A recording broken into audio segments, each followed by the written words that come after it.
Kevin Holland versus Michal Oleksiejczuk is happening this Saturday. Who's going to win this fight? Well, before we talk about who's going to win this fight, let's take a look at their latest performances in which Kevin Holland fought Jack Della, in which it was a very close fight. Both went back and forth, both had some great shots and kicks, but Jack Della ended up outlanding Kevin Holland and ended up taking it by decision. For the winner by split decision, Jack Della! After this, Kevin Holland just recently fought Michael Venom Page, in which Michael Venom Page striking was great, took control of almost the whole entire fight, whole lot of showboating from Michael Venom Page, and obviously Michael Venom Page ended up taking it by decision. By unanimous decision, Michael! Now let's take a look at Michal's latest performances, in which he fought Chidi, in which he TKO'd him in round 1. It's looking at That's it!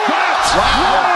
And after this, Michal went on to fight Michal Pereira, in which Michal hurt Michal with a nasty body shot, then got him in a rear naked choke and slapped him in round 1. He's going. He's out.